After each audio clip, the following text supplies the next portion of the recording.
for being here today. Indeed, please, I would like to remind you that the session will be recorded and is streamed through our social media channels. So I hope you enjoy the event. So now I will give the floor to Antonella. So Antonella, the floor is yours. Thank you. Thank you very much, Iker, and good afternoon to everyone. Everybody, thank you for your attendance. I see that the number of attendees keeps growing and growing, so this is really very, very good. I think it was less than a year ago when we had our first meeting with the stakeholder forum. And there were less people, and then I'm reflecting at how the big road, the long road that we have made in just 1 year. The number of stakeholders forum participants continues growing. We have published, we have had webinars, we had adoptions, we had thematic reports, we had the presentation of the first draft of the observatory at the SME Assembly in Bilbao. But more importantly, as I said, it's having all this work that can progress thanks to you. When we started this work, I think we were barely like 30 members of the forum. We are beyond 50 now. So this is a very encouraging sign. I keep receiving requests to join the forum regularly. But more importantly, we can see that there is enthusiasm to build this project, because this project is really it's really an added value for monitoring payment performance in the EU. As you see, while we speak, the revision of the late payment directive is ongoing. This morning there was a meeting at the Council of the Ministers of the Competitiveness Council that spoke about the revision of the directive.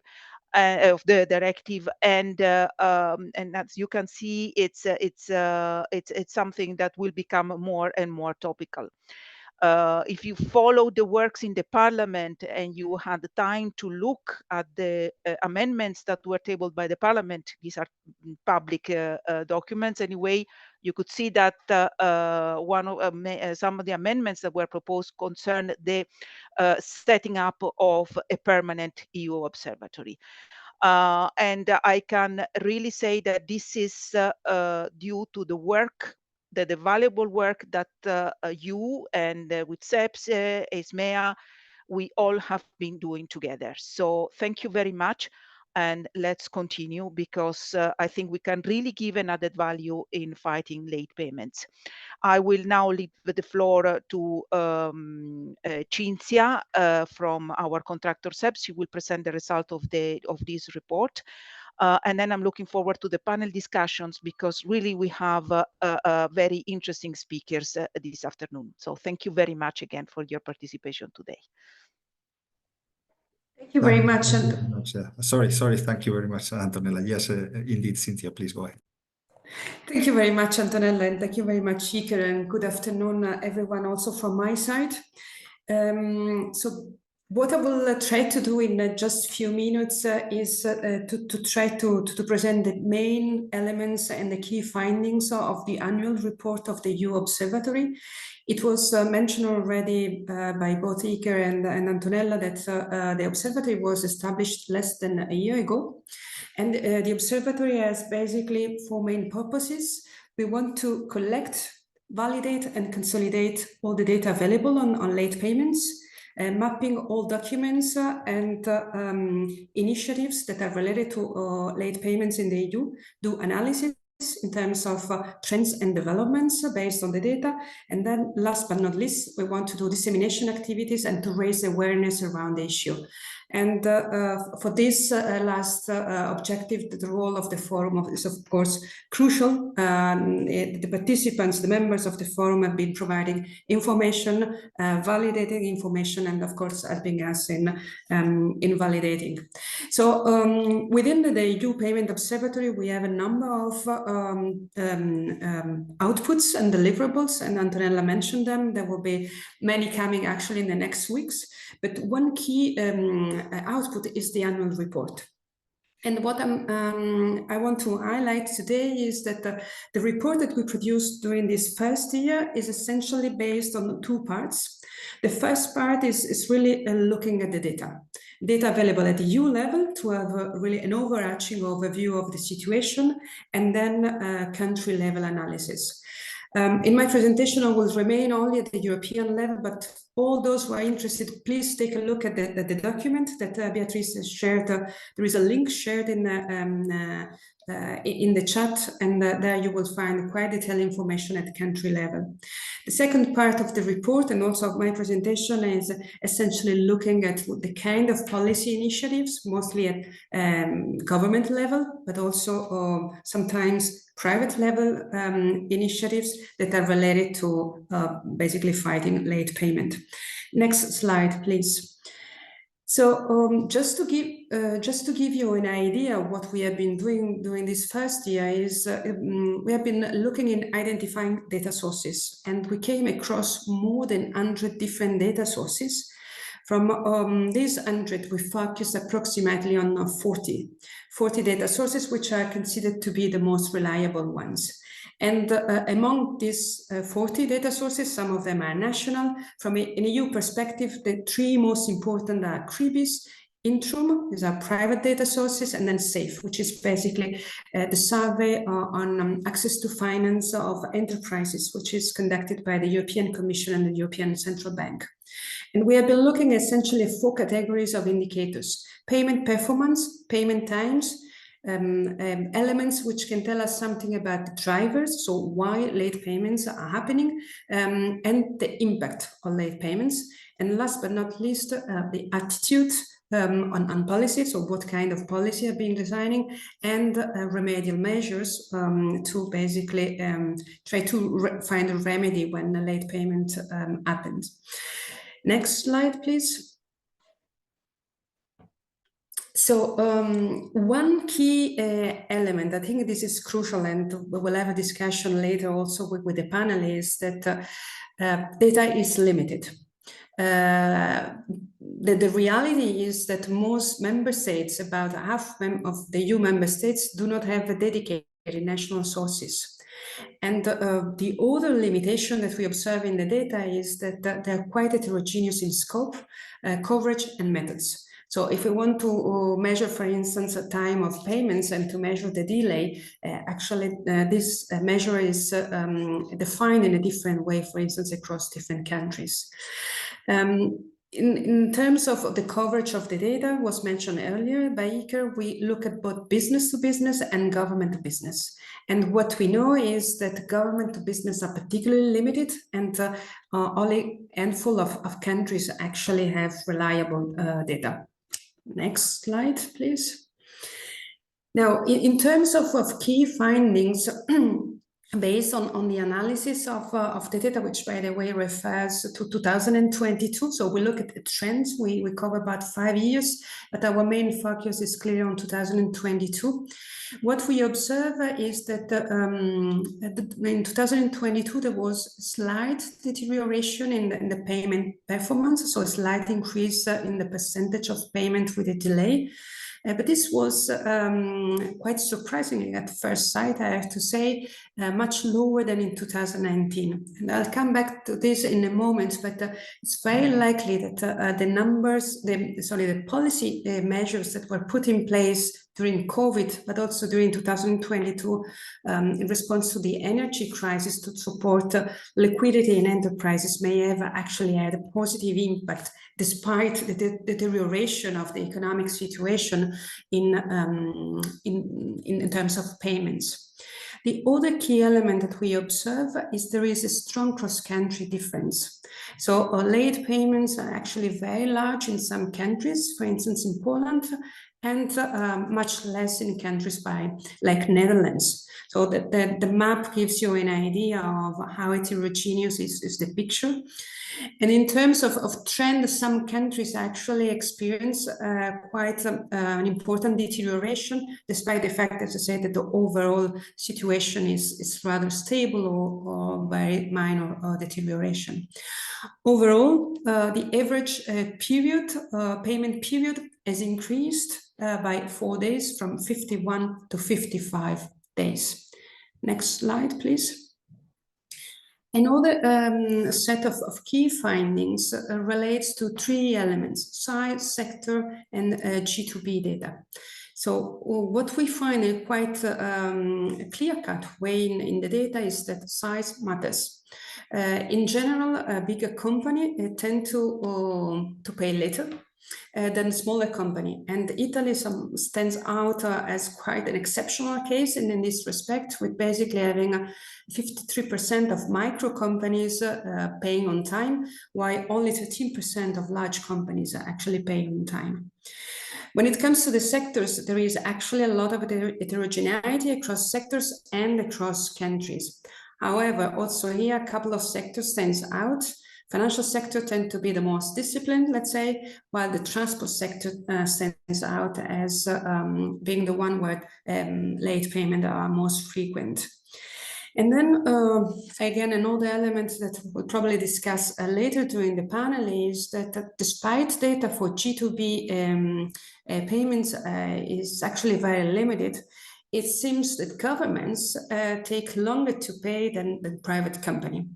And this is actually something that may have quite an important impact on the economy.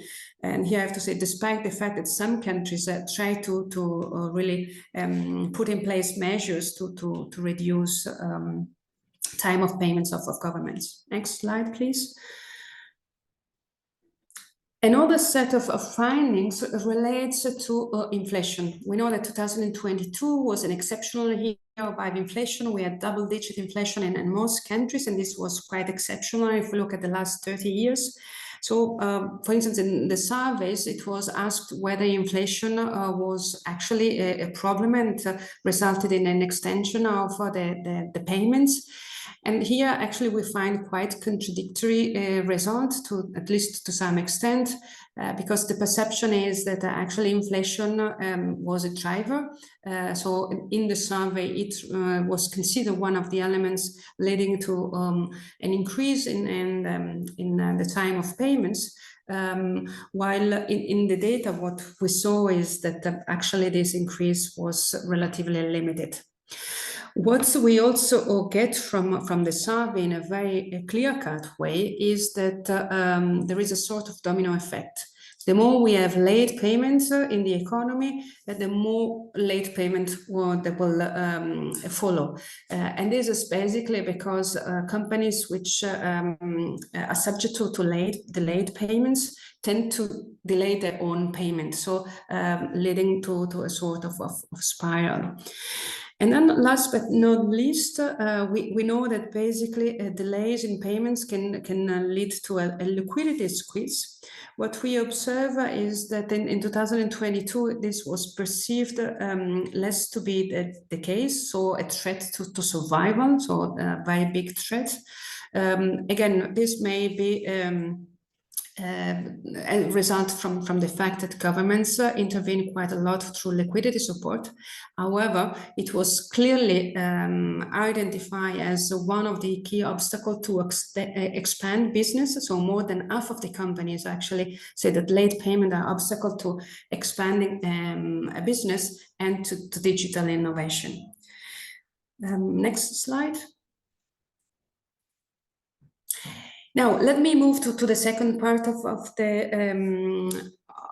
the report, and here I want to focus on the policy measures. So, as I said earlier, within the observatory there is one section which is a repository, and here what we have is almost 140 measures. These are mostly documents and references to policy initiatives covering 31 countries, so EU 27, 3 EEA, plus EEA, and the UK. And basically based on desk research, stakeholders interviews, but also the members of the forum, we came up with this big compilation of documents that you can actually go and check on the website. You will be able to filter by country, type of document, or even type of transaction. Next slide. As you will see in this repository, there are essentially three main kinds of measures: preventive measures, remedial measures, and measures aimed at improving the business culture. So preventive measures are those which are targeting issues ex ante, so before the transaction happens. So the idea is really to preclude the late payment from happening. Remedial measures are the ones which are ex post, so in case it happens, and these are mostly sanctions or measures aimed at mitigating adverse effect. The last set of measures are those really that attempt to encourage a change in behavior of companies and go in the direction of highlighting the importance of commitment and respect of the deadlines. Next slide, please. Basically, what we observe is that of all the measures, the largest part, almost 2/3, is preventive, while less than a third is remedial, and most of them take the form of public authority initiatives or policies. But in some cases, in some sectors and in some countries, there are also some initiatives and measures which are led by the business. And then moving to the last slide.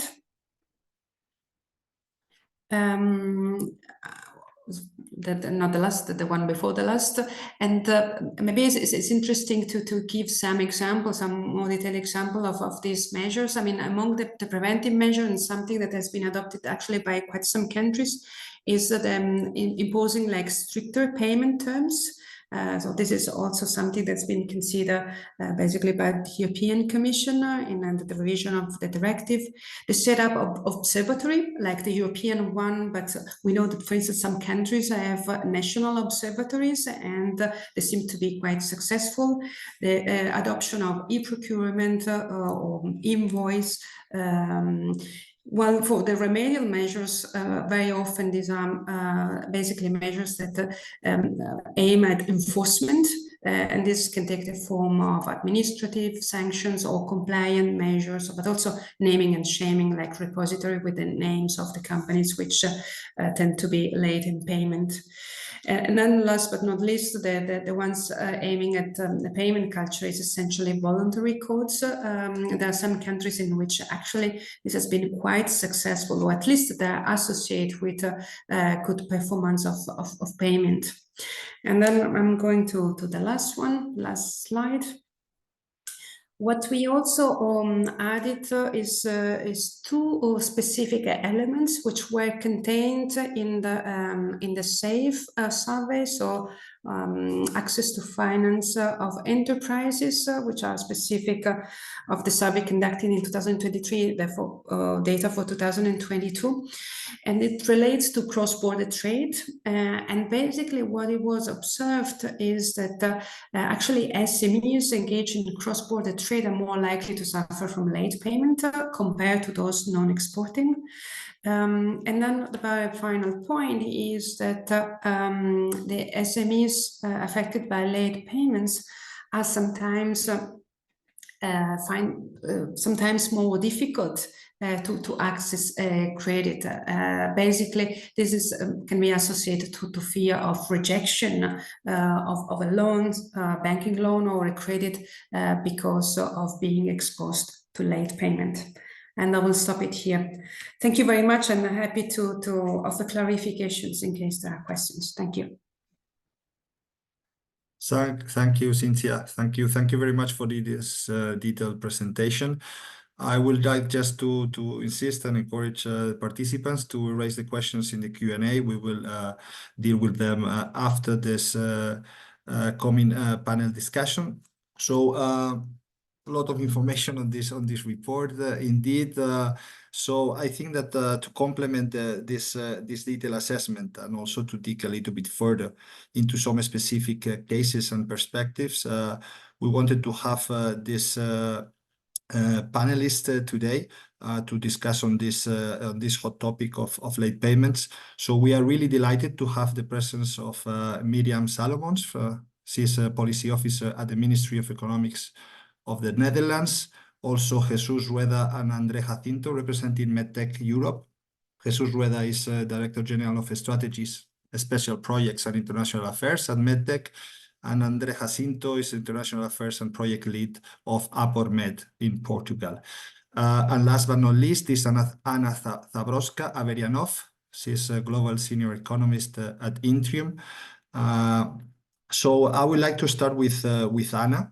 So Anna, you work for Intrum. Intrum is a credit management agency and author of one of the reference reports on late payments at EU level. So understanding the issues that we had with this EU Payment Observatory of the inconsistency of data, the lack of data in certain cases, mostly with government to business, I wanted to ask you, as a key data provider, what are the key challenges that you see in data collection, and also on the data on the construction of indicators to monitor the delays in payments?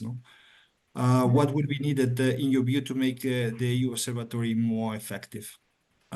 So this is the questions that I share with you. Of course, feel free to share any additional insights you could have from your assessment on the current landscape, and of course on the major causes of late payment behavior in the EU. So Anna, the floor is yours. Sure. Thanks very much, Iker, and thank you very much for inviting me to participate in this panel. So maybe let me just start by introducing myself and a little bit about Intrum. So as you mentioned, I'm a senior economist at Intrum, which is a leading European credit management service company. We are with headquarters in Stockholm, and last year we just celebrated our 100th anniversary. But currently we are present in 20 countries across Europe with over 10,000 employees. And every year we support over 80,000 companies that are struggling with being paid on time for the products and services that they sell. And every day we are actually in contact with over 250,000 creditors, so individuals with issues with their debt. We actually support them in helping them deal with this difficult financial situation and to reintegrate them into the financial systems. And I am part of the global risk analysis team, but I actually cooperate across the markets with different countries, with different departments, providing them macroeconomic insights. And also I contribute to our external publications. So we have, as you mentioned, there's this European Payment Report, which you used as a source to your publication as well. We also have European Consumer Payment Report. That one is where we focus on consumer to business payments. So kind of more on the households level, how they have been struggling with, let's say, recent economic developments and how that affected their payment behavior. But at this occasion, of course, I would like to focus more on the European Payment Report, which is the business to business, or B2B, or government to business. And just to give a little bit more of an overview what this report is about. So it's actually survey based. We survey over 10,500, I think, financial executives from businesses across 29 European countries.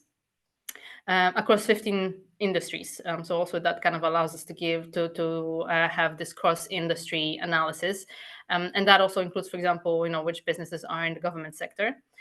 And the survey consists of kind of qualitative and quantitative questions. So we have some quantitative questions that we try to track over time that would allow us to make conclusions about payments behavior of consumers, and then trying to analyze what could be impacting let's say, increasing payment gaps, for example.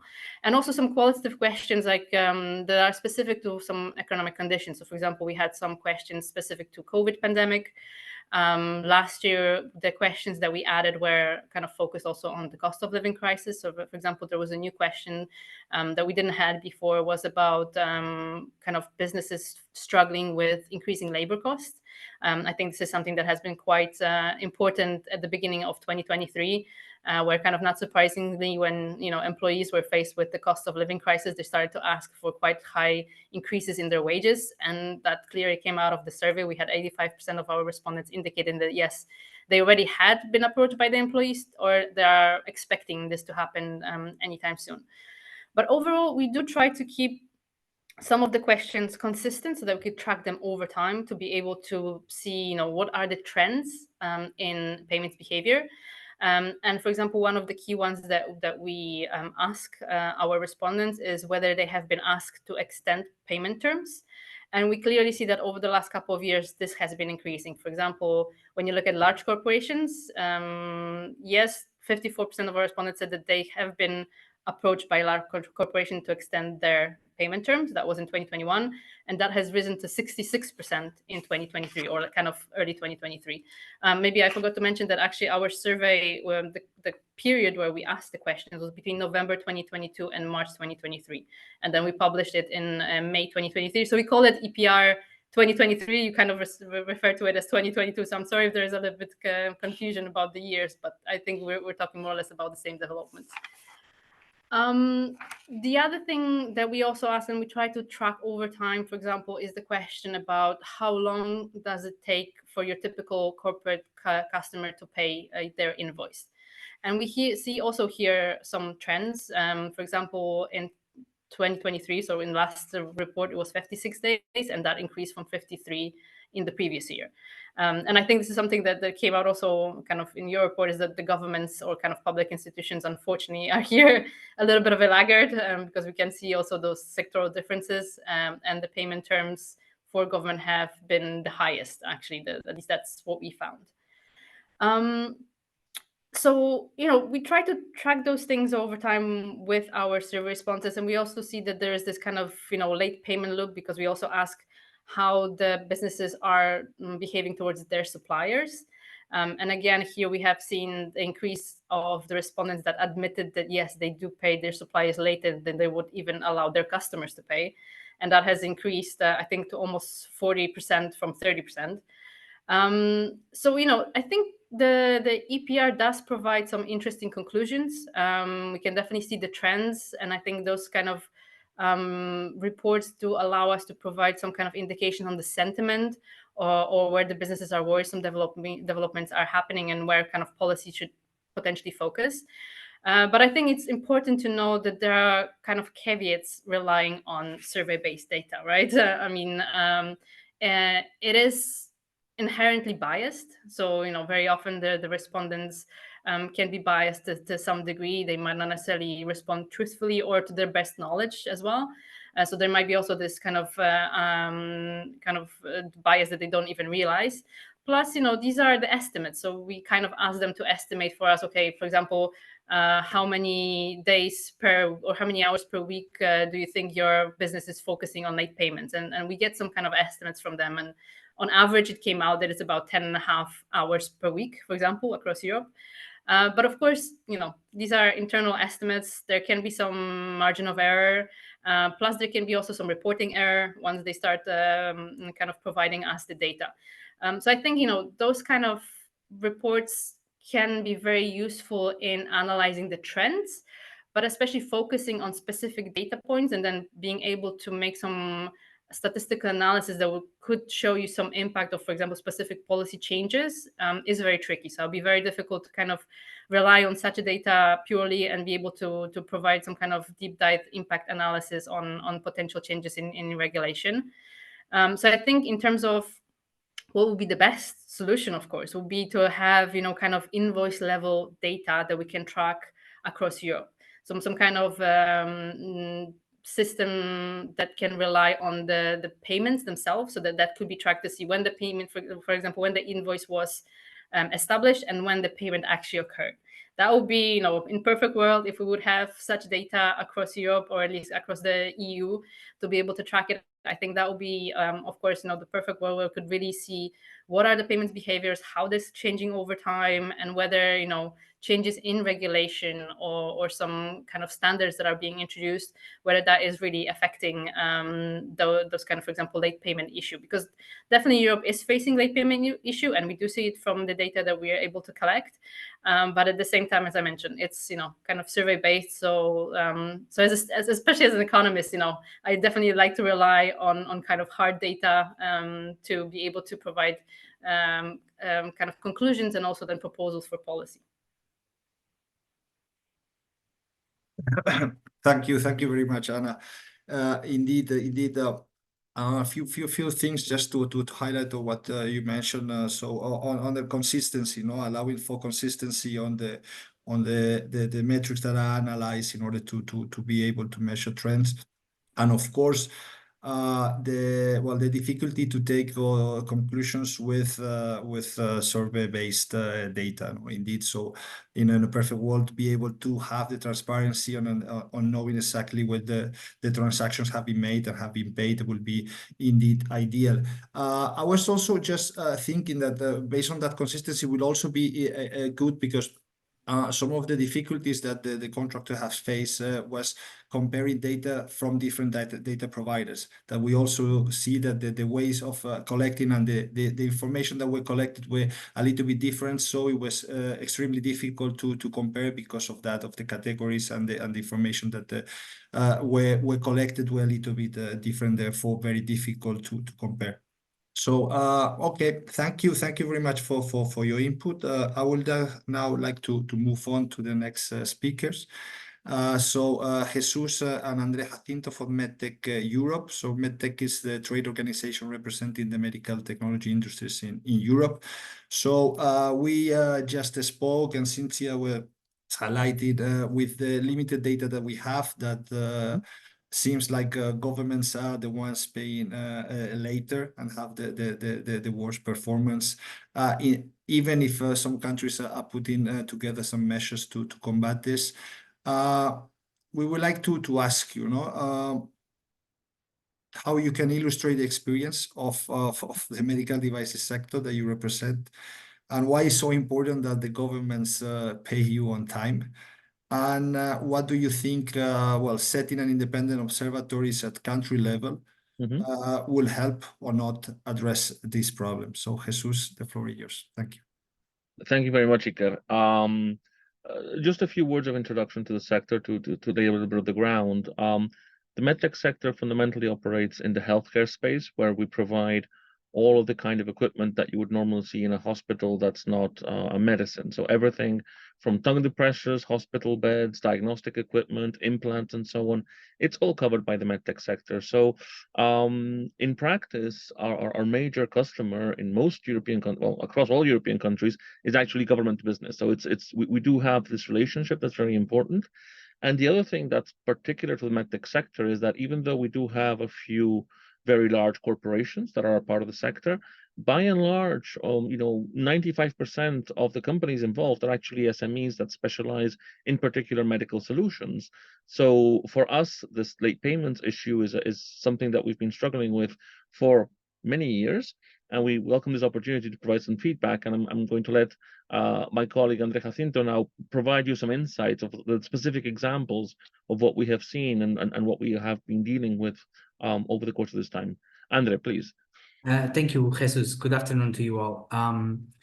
So I'm going to present to you a brief overview of the current situation in some EU countries, and as Cynthia mentioned, there is a strong country differences across the EU. So this is not EU-wide, but some countries do face these issues.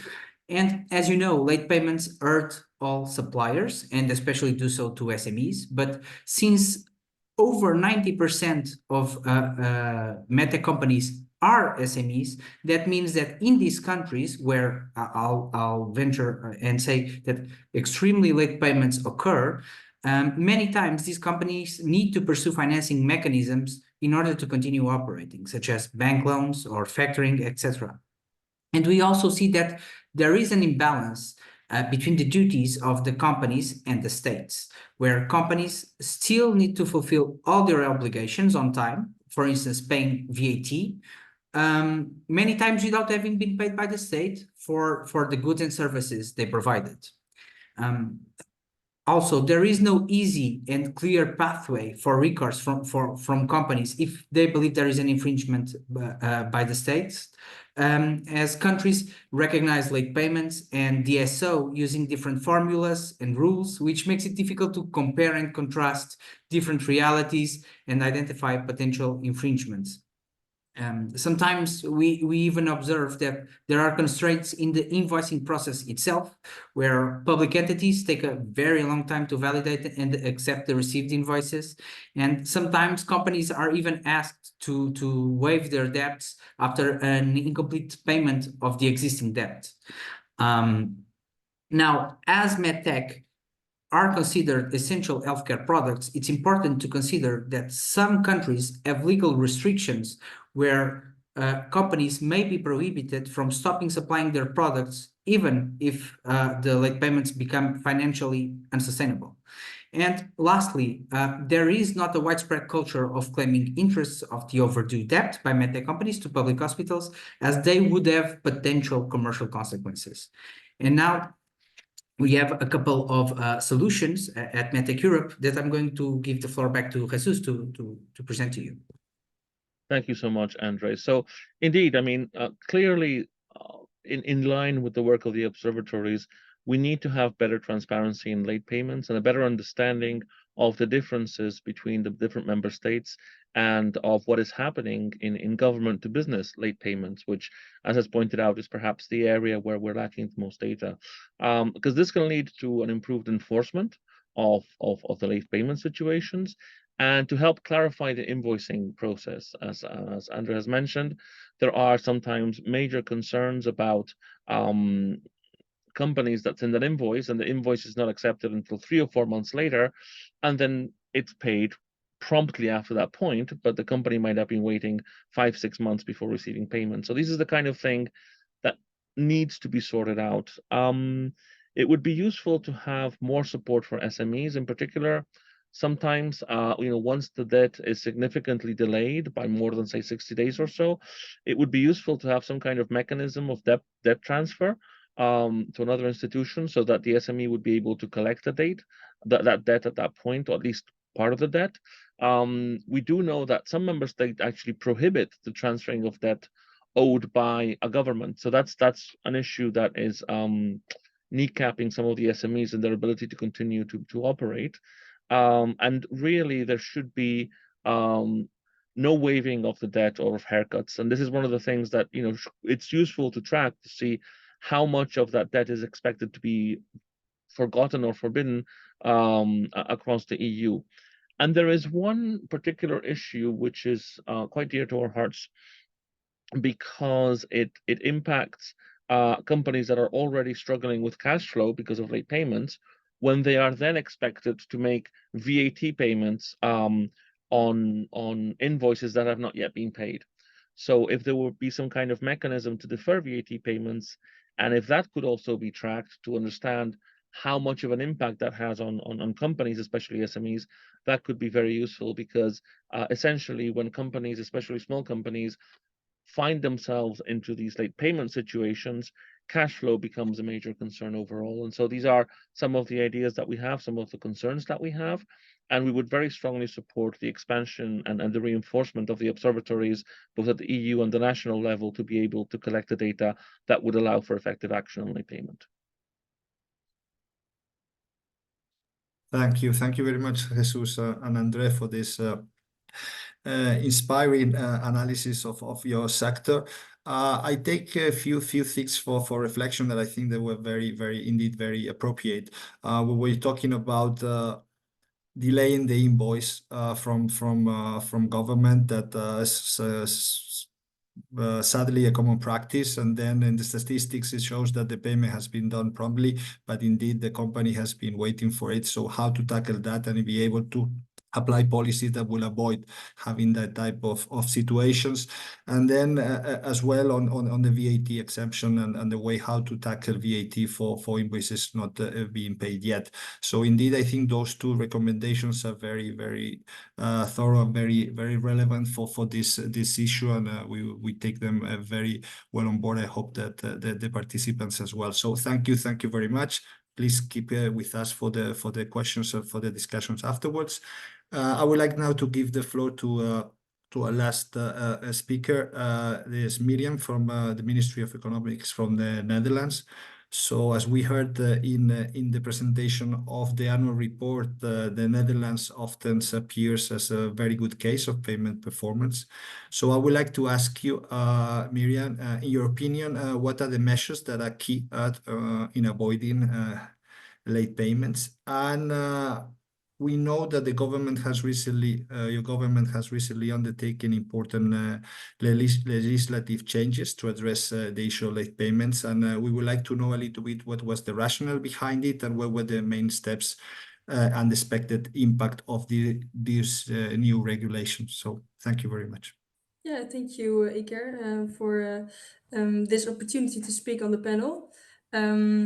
So I think it's always going to be a mix of measures that makes, that is an effective way to avoid or combat late payments. So it's also really hard to isolate the effects to see which are efficient. However, I think it's always about creating a culture of prompt payments, and there's of course measures that could create this culture of prompt payment or consolidate this culture. And I think what is always a good starting point is of course the governments. It's been mentioned several times before this webinar that they are lagging behind in paying in time.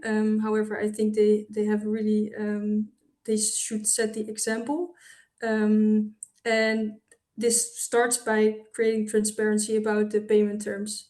So what we do in the Netherlands is we do publish a monitor every year, in which we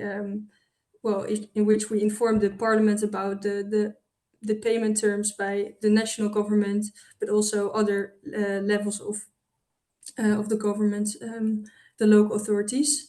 And transparency is really a way to to encourage timely payment. And it's also a way to send off a signal, I think, to the private sector. As long as you're not open as a government about your payment performances, it's also hard to require action from the private sector. So transparency, is a good starting point. But second of all, I think what's also really desirable if the industry itself comes with initiative.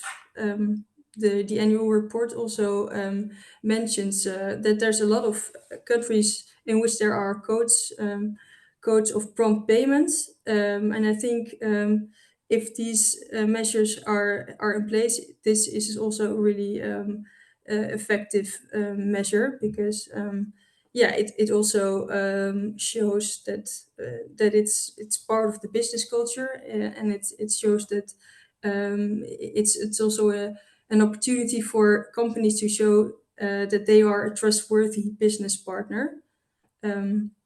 So a few years ago in the Netherlands, we had a code that was called Betaalmenu, which stands for Pay Me Now.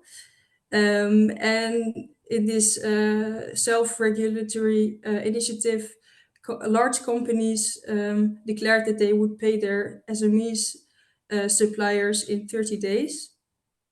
And this instrument was also a lead up to eventually a national law that came in place that I will tell you a bit more about in a few minutes. But not before saying that a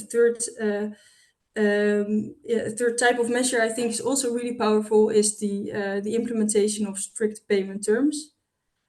This is quite an instrument that should also be imposed with caution, in my opinion, because it does.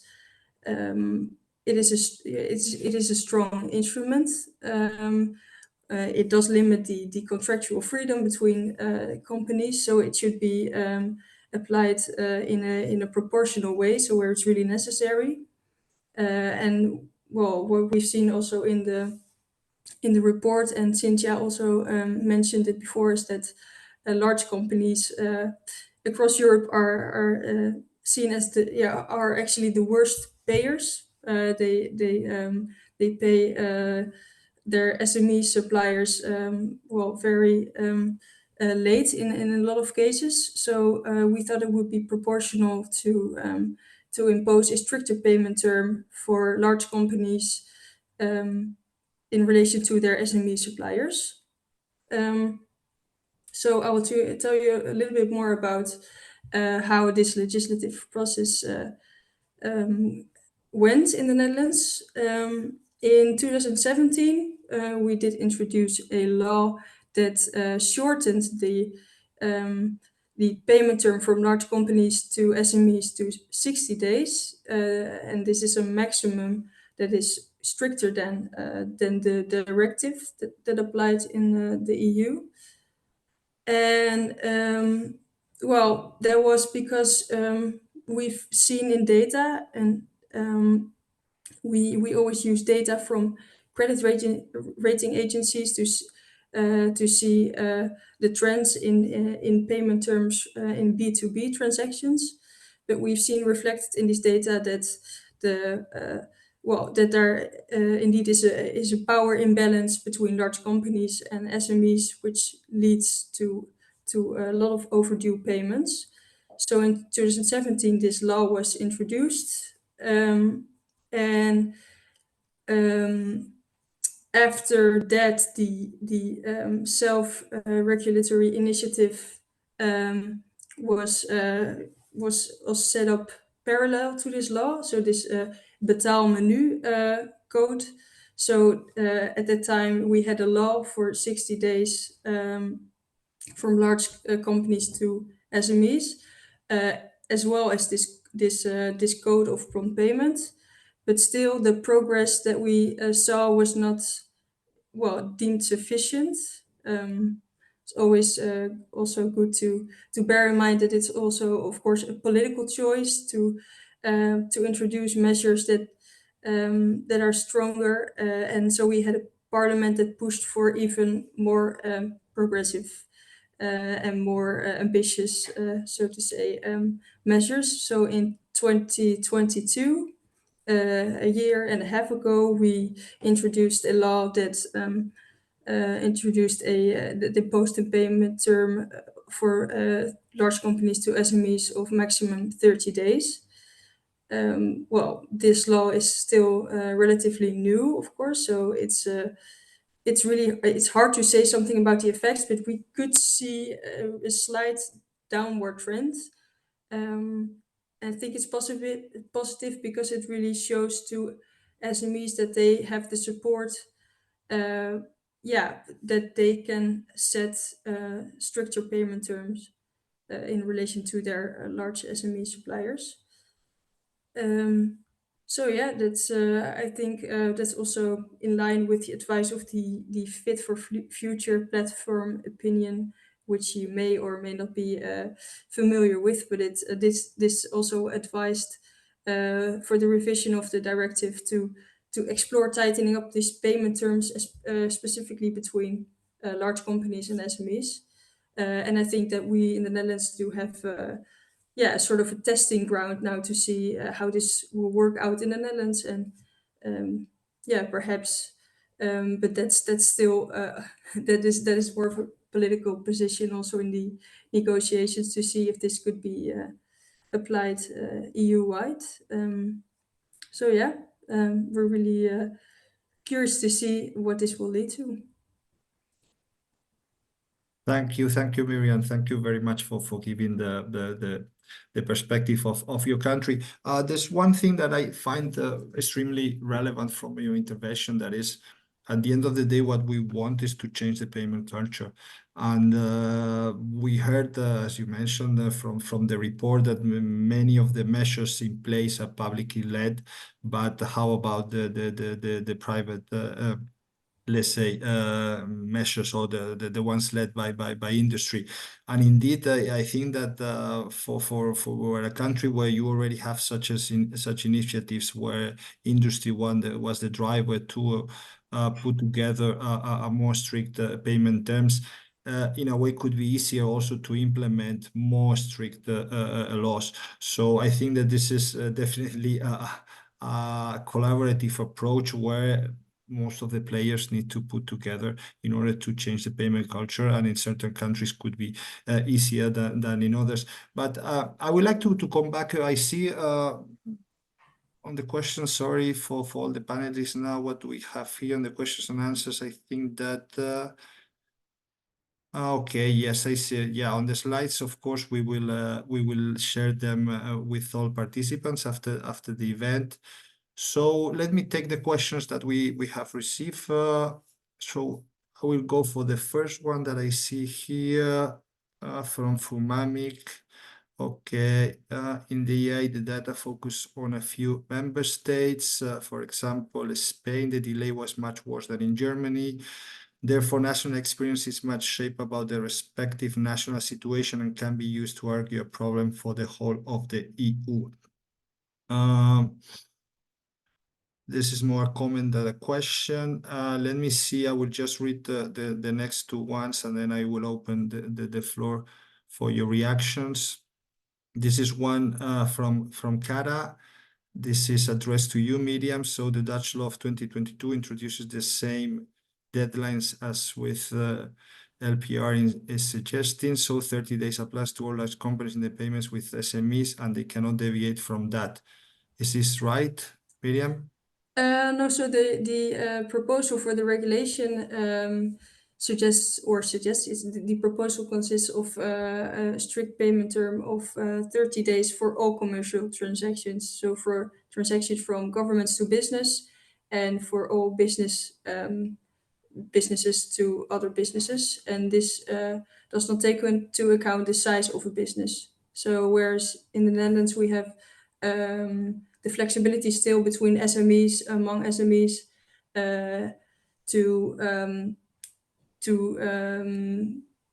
to have a longer payment term than 30 days. The proposal for the regulation introduces a payment term of 30 days for all commercial transactions. Okay, and there's a next question again, if there's a definition of a large company. So yeah, so I do not know the criteria by heart, but we use the criteria used by the European Commission. the SME definition, so above 250 employees, or the amount of turnover. Exactly, yeah. Yeah. So Okay. yeah, and that's also a question that we've received several times in relation to our national law. If there are difficulties with SMEs having to prove that they are an SME. But so far, like the law has been in place a year and a half now, we have not received any complaints about that. So the implementation seems to be quite smooth. Most of the time, companies, if they have a good business relationship, they can just simply ask if the business partner is an SME or not. And there's also SME self questionnaires made available by the European Commission. Okay, thank you very much, Miriam. We have 5 minutes to the time that we had allocated for this session. I would like maybe to give the floor to Cynthia or Antonella if you have any additional question to the panelists. Can I just share a thought? I found very interesting that the point that Miriam made at the beginning about the culture of the importance of actually having a culture of payments, of respecting payments. I mean, in the end, and also the fact what she said, I mean, if you want to introduce a short payment, you are somehow limiting the contractual freedom. But in general, I think that all the preventive measures somehow want to limit the behavior of companies. That's the way you want to prevent a bad behavior. You need to limit the behavior, while the ones which can expose the remedial needs to have an additional cost, whether there is an interest payment or whether you need to pay an agency to go and collect the debt. So there is always an additional cost. So from in a perfect world, we should all go for the solutions which encourage a change in a payment, because de facto this would not imply any limitation in the behavior nor additional cost. But somehow this is what it takes time, but maybe we can think of incentives to rather than the stick, if you want some sort of incentives in order to try to improve the culture of respecting delays in payments. Thank you. Yes, indeed. Thank you very much, Cynthia. That was I was just reflecting as one last question for the panelists, and I was thinking that while we talked a little bit about the government. Yes, Antonella, please take your floor. You can intervene now, and then I will raise the last question. Yeah, I thank you very much to all the panelists. I particularly also like the intervention from the medtech company, because I mean, it's knowing the situation of late payments that suffer these companies, and in some member states can be average payment. The payment delays can be beyond 100 days. I wonder how this affect. I mean, your innovation capacity. I mean, we're talking about medical devices, like, for example, heart valves. Or kneecaps, things that are extremely innovative and extremely important. How can you, I mean, how this affect your capacity to innovate in an area that is basically healthcare? So I would really would like to have your feedback on this, because then the alternative is what? That then you are crowded out of the market and then leave the space to providers of cheaper products. So thank you, if you could I mean, share with me this reflection. Thank you very much. I'm happy to provide some thoughts on this, because especially what we see is that much of the innovation happens with the smaller companies. The smaller companies tend to be more dynamic and more innovative, but they are also the ones that tend to suffer the most from late payment situations. And it does happen that when the late payments become severe, as you mentioned, in some member states, it can go over 100 days. These companies do have to make difficult decisions on where they allocate their actual resources, their cash. And that could result in delays in conducting trials or in developing new products. It's definitely something that does not help. Now, we have not quantified to what extent this is an issue, but it's definitely a problem for the companies that are caught up in these late payment traps. Andrea, maybe you want to add something to this? Yes, I'll maybe add just, since this is healthcare, maybe a more feelings-based approach, but I think everyone can empathize. Everyone has loved ones. Can you imagine if you or your loved one needed a surgery and you wouldn't get access to the devices you needed, or the best ones available, because it wasn't financially sustainable to acquire them or to have them in your country? No one would like to think about it, but it can happen. Indeed, thank you, Andrea and Jesus. Very important to quantify the impact of late payments, and also the seriousness of late payments in certain sectors, for sure. In line with what Cynthia was saying, I would like to maybe drop a question to all the panelists, if you have any ideas to share. But it was a little bit in line with what Cynthia referred to. What could be the preventive measures? We talked and we saw with the limited data available that usually the bigger the company, the less interest or the less motivation to pay on time, and also that governments are quite bad performance when we talk about payment terms. What could be, apart from reinforcement of regulations such as the one that has been proposed, what kind of incentives could be put in place in order to change this payment culture?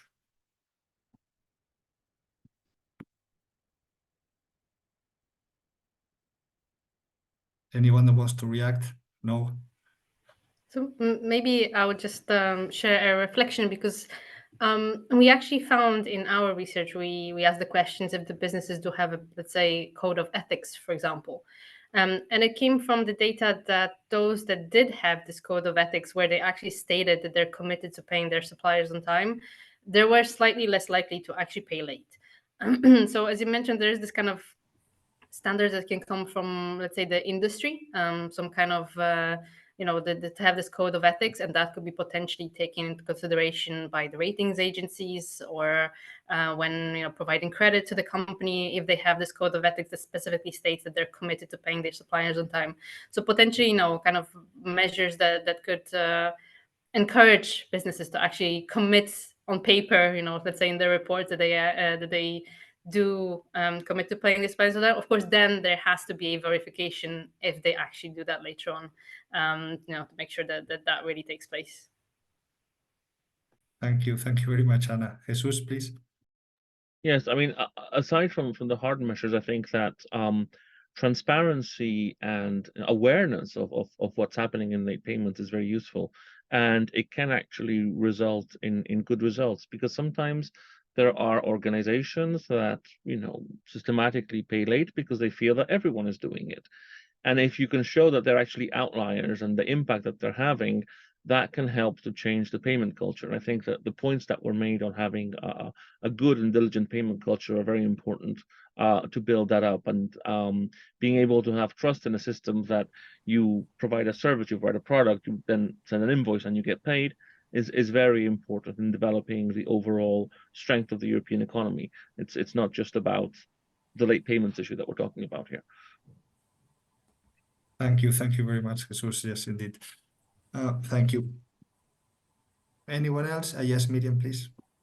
Yes, thank you. Just a really short addition to what Ana and Jesus said. I think also what I hope to see as an effect from the Corporate Sustainable Reporting Directive, large companies will have to also report on payment behavior if that's deemed a material effect.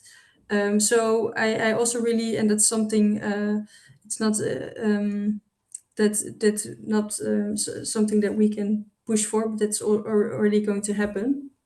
So I really look forward to seeing what effects that will bring. Thank you, Miriam, for raising this also this new directive proposal. Indeed, very good point. So we are 3 minutes above the schedule, so I think we can wrap up and conclude here. So I would like to just give you well, again, congratulate you for being here today. To all the panelists, thank you very much for your time and for your contributions. You can download the report of the EU Payment Observatory through the website of the observatory.